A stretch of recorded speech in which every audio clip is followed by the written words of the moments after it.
Hello, everyone. It's lovely to see you again. I am Jess from the Writer's Block, and today we're going to be doing something on grammar. So, we have had a lot of requests for this because something that I think a lot of people struggle with is grammar, of course. But I think it's more so to do with the comma side of things, which is totally understandable because it is very confusing. I think the thing that people struggle with is where the commas go in relation to the clauses. So that is something we're going to cover today.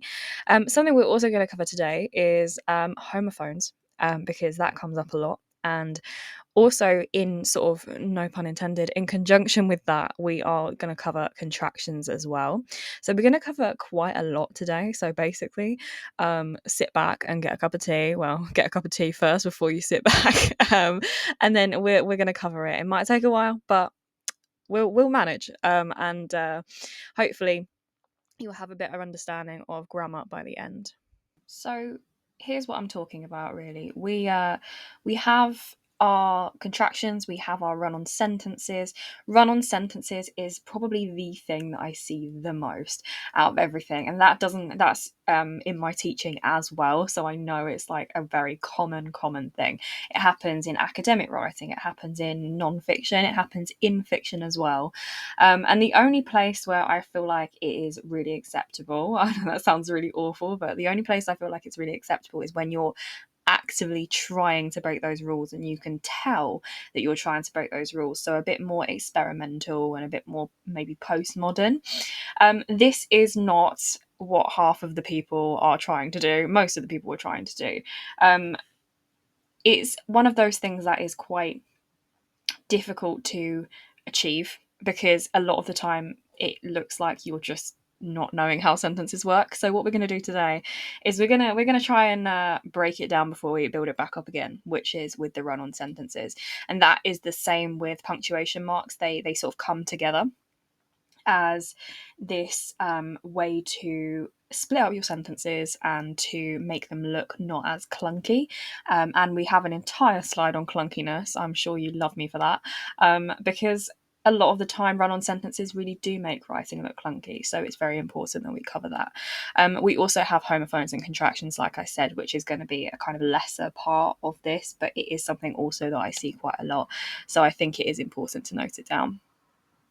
We are starting with contractions. So this is also known as where the bloody hell does the apostrophe go? Because a lot of the time contractions can be confusing just because you don't know whether there's an apostrophe in there or not. Some of these things that I'm going to point out aren't actually contractions. Some of them are just places where you might think there's an apostrophe and then there's not, and vice versa as well. So the most common one is it's, which we'll come across in a second. But the main thing to note is that I'm going to go through pretty much where the apostrophes are and where they're not. There are usually only two places where you're going to need apostrophes. Generally speaking, they only come up when there are letters missing or when there's possession involved. So I've got an example that includes both here. That's Bob's pen. This is because that is a contraction. It's a contracted form of that is, which just means that there's an apostrophe that needs to replace the I that would have been in that is, but it's not because you're replacing it with an apostrophe, if that makes sense. So it sounds much more natural to say that's, of course, because that's more conversational. But the lengthened and technical form of it is that is, which means there needs to be an apostrophe to replace it. Bob's is also a possessive name because it indicates the possession of the pen. So that's Bob's pen. It is a form of possession, basically, the apostrophe. The way that it is inserted in there indicates possession. So simple as that. However, there are multiple places where you are not expected to put an apostrophe. One of those is pronouns, and this is something that should not really surprise you. The only one that I think would possibly surprise some of you is the it's. But like I said, that is a common mistake, and I will go into that in a second. Before we really go into anything, what I'm going to do is I'm going to go through what pronouns actually are first. So really, it's anything that replaces a name of a person or a place or a thing. So we've got nouns, which is a person or a place or a thing. And it feels a bit redundant to keep saying like Jess went to the shop, then Jess bought some ramen, and then Jess did this and Jess did that. So you obviously replace it with she, or any of these that are on this slide. So he or she, obviously I'm not a he, but each to their own, and then they, it, you, me, us, all of these are pronouns. There are multiple of these. This is not an exhaustive list. There are many of them. There's things like our, we, and also there's possessives, there's collectives. I mean, there's so much to it, but these are the ones that we're gonna start with. And the one that we're gonna focus on really is is. So yeah. I think this is where it can get frustrating because the it's in this slide, it is a possessive pronoun. I mean, all of these are possessive pronouns. And we have sort of established that usually when it's a possessive, there is some kind of apostrophe involved. But in pronouns, it's different. It doesn't happen like that. You think about yours or theirs, there's no apostrophe involved. So this is why the word it gets confused, I think, a lot, because it's seen as a possessive and therefore it's seen as needing an apostrophe. That is not the case. Because it's a pronoun in this case, it's different. If it was it is Bob's pen, as an example, it would be different, but it's not. So this is the rule we need to follow, is if it's a pronoun in this sense rather than a contraction, that is where the apostrophe does not go. That was an awful way to explain it, but I hope you understand what I mean. So here's a handy slide to put that in writing because I'm awful at explaining verbally. We are looking at, essentially the rule is, if it is possessive, you don't need an apostrophe because the rule states pretty much that when it is possessive and a pronoun, there is no need. If it's to replace an I, if it is sounds so weird. If the phrase is it is and you're changing it to its, you replace that I with an apostrophe. But yeah, that is pretty much the in and out of it, and that's the best way I can explain it. There is, though, something called a greengrocer's apostrophe, which is a very weird thing to name it. But the reason it's called that is because a lot of the time greengrocers would, or maybe not a lot of the time, but sometimes, would put outside kind of signs for vegetables, but obviously they're plural. It's tomatoes, 50p, whatever. And there would be an apostrophe in there. And of course, that is very, very wrong. And it's actually very annoying to me. I'm sort of holding back a little bit. But what it is that this is obviously grammatically incorrect. There is no need for an apostrophe with a plural, so don't ever do it. The only way that there would ever be a need for an apostrophe is if it was possessive. So, for example, like the girls apostrophe writing, that's a good example, and that's really the only place you're going to need an apostrophe with. I said apostrophe so many times it doesn't sound like a word anymore. That's the only place you're going to need an apostrophe with a plural, because it's possessive, and that's something we've covered already, is the fact that when you are talking about something possessive, you need an apostrophe, apart from when it's a pronoun. There is without a doubt some overlap between homophones, or homonyms, and also the contractions. I will never be able to cover them all because there are so many, but here are some of the most common ones, especially your and their. So your it has two different versions. There's your as in possessive. I've said that word so many times too, possessive. But we also have the contraction you are or your. That is something I see so much that comes up. And it's not as frustrating to me as the greengrocer's apostrophe because I can understand why you'd confuse it, but at the same time, I do think it's something you should learn if you're a writer.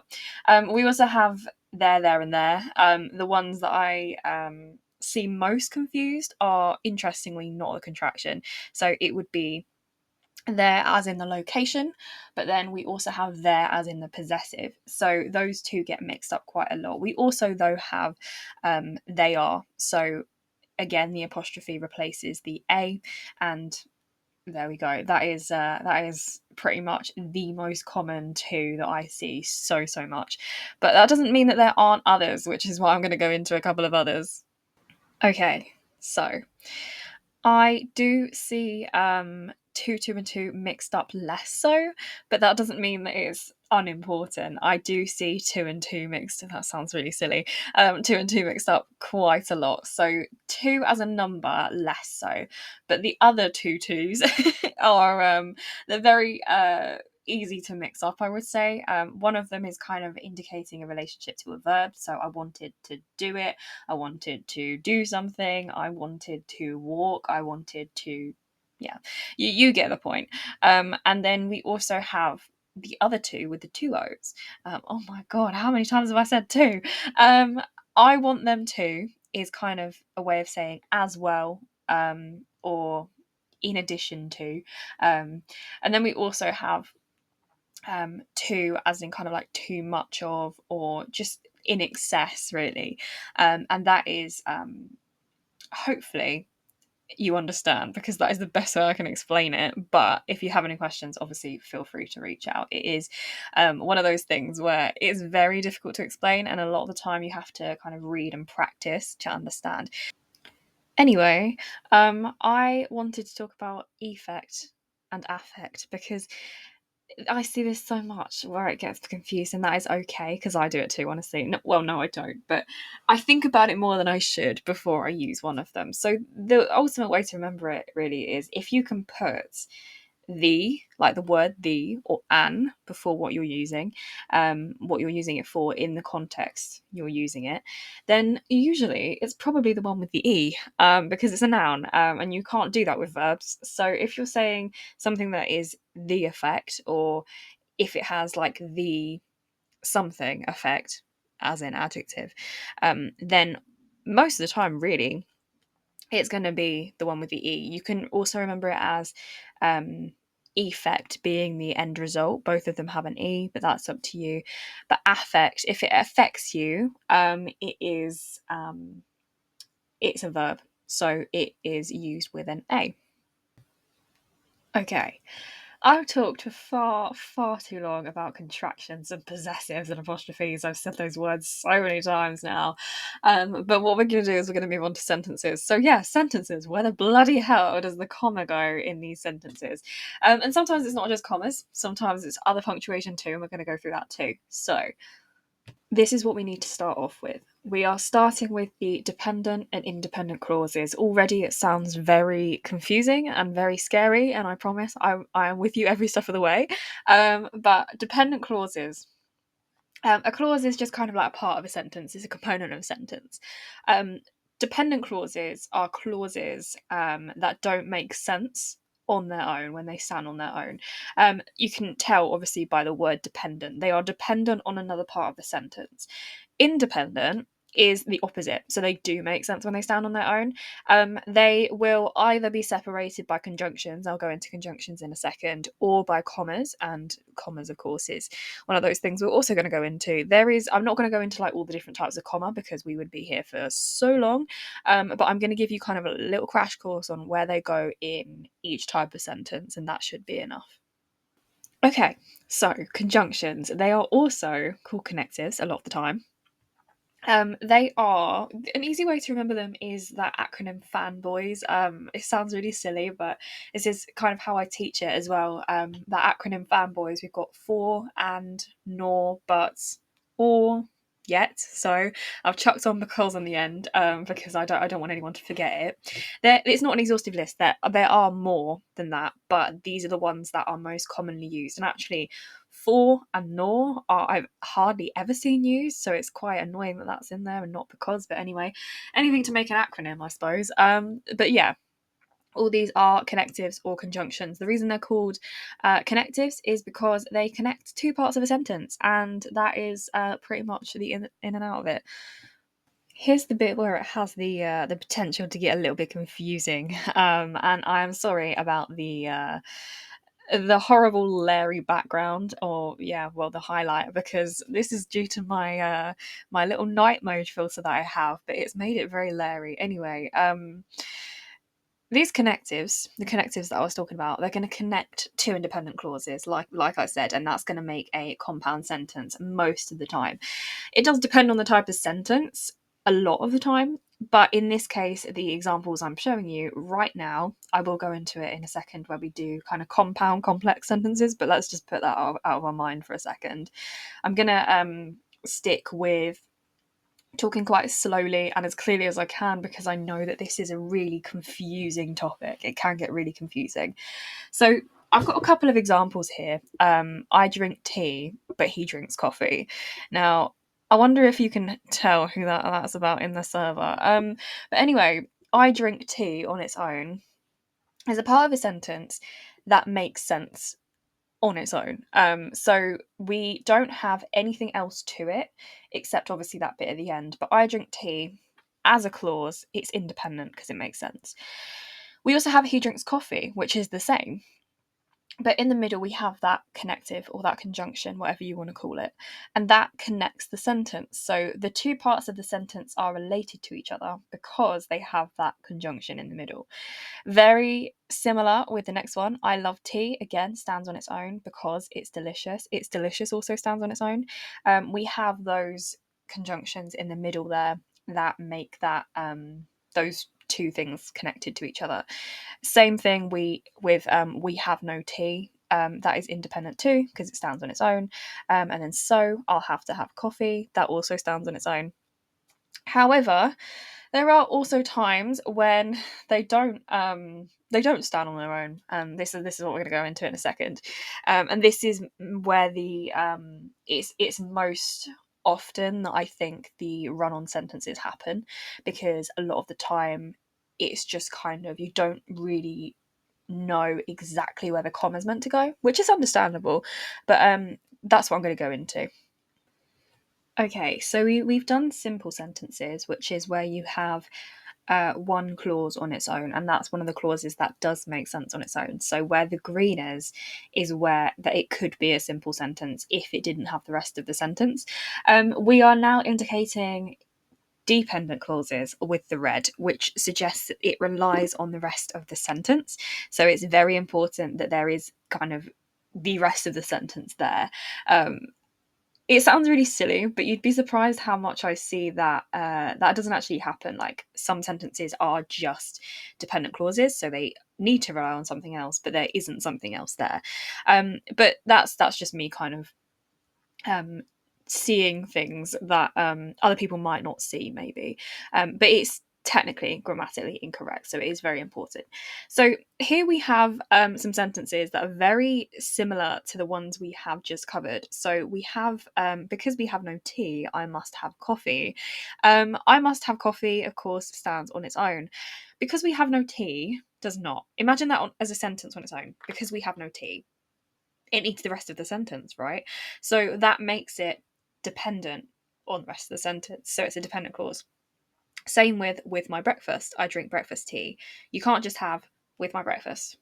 However, you can have I drink breakfast tea. So what you need to do is you need to split that sentence with a comma, because that comma indicates a relationship between the two parts of the sentence, because we have no tea relies on I must have coffee. I hope that makes sense. But yeah, that is really the best way I can explain it. What I'm going to do is we've covered simple sentences because I've explained that in on this slide. We've covered compound sentences, which is where the conjunction goes in the middle. So where we had so, but, or whatever. We still are yet to cover complex sentences, which is potentially the hardest because of obviously complex. But we will touch on compound complex. I'm not going to go too far into it since it is very complicated, but if you want me to do like an entire video on it, then that is absolutely fine. It is something that is done very well by quite a few different authors, but it's very difficult to do without it sounding clunky. And I'll go into that in a second. I say that all the time. I'll go into that in a second. Look at me. I'm thinking ahead. So the sentences we've just looked at are complex sentences, technically. They have at least one dependent clause, which is exactly what a complex sentence is, pretty much.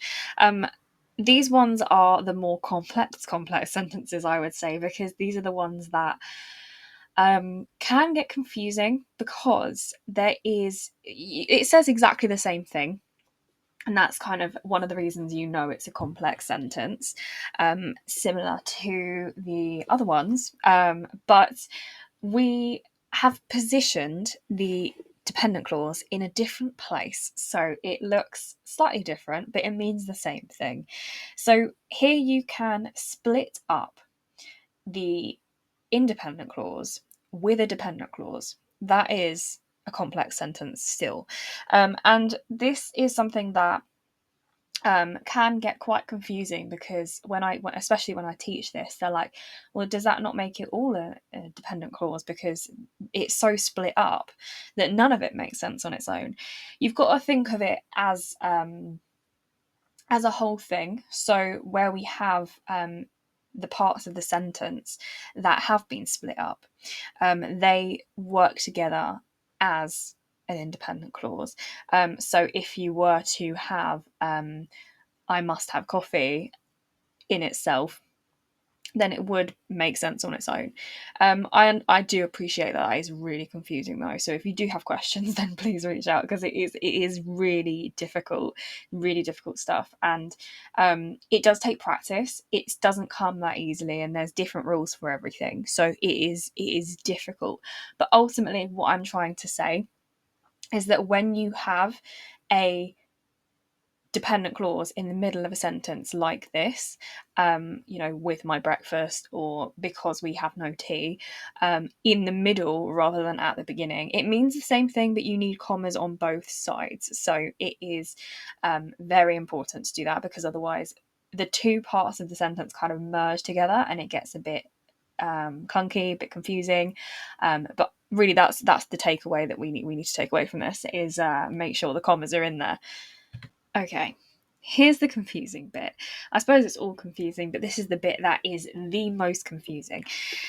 The reason that compound complex sentences are very avoided by me, at least, actually not so much, but I try to avoid them, is because they are easy. It's so easy for them to become run-on sentences. Technically, there is no rule regarding how many independent clauses and how many dependent clauses you're allowed in one sentence, but that does have the potential to get it. It's going to become quite clunky if you add in too many. It's the word at least in this definition. A compound complex sentence has at least two independent clauses and at least one dependent clause. That at least is the bit that makes people think, oh, okay, well, I can chuck in as many as I like. Yes, you can, technically, but just, be aware of punctuation, be aware of how it reads. If you need to, read it out loud. It really is a good exercise to read something out loud.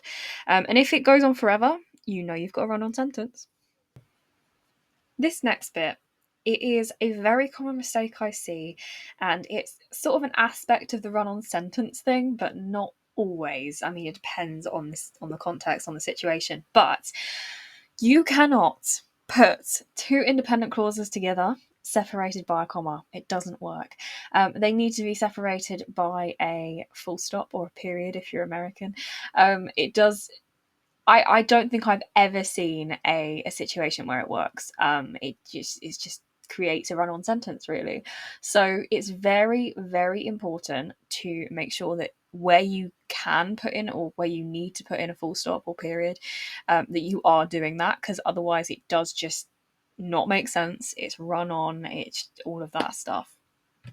There is, though, a little magic trick that can help with this if you do want to keep it kind of in the same sentence. Um, the only way that the independent clauses can be next to each other is if you have other punctuation involved, and that is not comma, because a comma would make it not make sense, or at least grammatically incorrect. Not make sense probably isn't the right way to phrase that, but there are other punctuations that allow you to do this. So, if I gave you the question, or if I gave anyone the question, think of a piece of punctuation. The first things that will probably be on your mind are the basic things like full stops, periods, commas, possibly question marks, possibly exclamation marks, maybe depending on how well or how much you use them, I suppose. But the things that people don't generally think about straight away are things like colons, semicolons, and M dashes. They're all good stuff. But the thing that I'm going to focus on is this glorious thing right here. This is a semicolon, and it is amazing. Where we had it before, that you could not have these two independent clauses together. Now you can, because there's a semicolon in the middle instead of a comma. So I wanted tea, but we had none. Semicolon, it meant I had to have coffee. Immediately, the sentence is grammatically correct. You can also use an M dash, but you cannot use a colon. It's important to know that because, of course, if you use a colon, it's going to be grammatically incorrect. And a colon is to introduce things, and I'll go into this as well on the next slide. Colons to introduce rather than to, split up a sentence. I do see colons and semicolons mixed up quite a lot, I suppose, which makes sense because they are very similar, especially in the way they look. But the thing is, their function is very, very different, annoyingly, because they look so similar. So we have the semicolon, which can replace a conjunction. So, for example, I walked to the shop, semicolon. I really wanted tea. Yeah, the tea examples are really coming out today. I walked to the shop because I really wanted tea would be what it would be without the semicolon. But if you don't want to put in that conjunction, I would recommend putting in the conjunction, to be honest, because there's no real reason to not. But you definitely can. There's nothing wrong with it at all. So it's worth it if you want to experiment, give it a go. But also we have it that it's part of a list that commas are already a part of. So otherwise it would get confusing if you have that many commas in. Again, it's one of those things where it kind of creates a sort of run-on sentence, not exactly a run-on sentence, but it feels a lot more concise and a lot easier to read if you use a semicolon instead of a comma when you've already got commas involved. So in this sense, for this recipe you will need colon because you're introducing something, and then onions, comma, finely diced, semicolon, tomatoes chopped, semicolon. Colons, again, they're an introduction to something.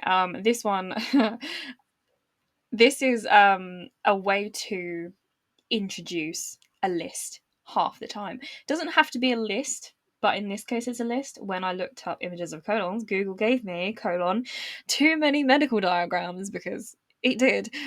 Too many doctors' phone numbers and not enough punctuation marks. Very true story right there. It doesn't have to be a list though. It can be anything that you're introducing. So yeah, I think that's really all there is to cover. So if there's anything I didn't cover that you would like to see covered, then of course let me know, or let one of the staff members know. Or you can just comment below, because honestly, I'll probably reply to you. And yeah, I hope this has been helpful. I know it's been a bit rambly, but it's definitely one of those things that needs to be a bit rambly, because if it's not, there's probably not enough information going through and being explained. But yeah, apart from that, I have been Jess from the Writer's Block, and I'm sorry for my rambling. But I am a writer. I like words. So yeah, I will see you in the next workshop.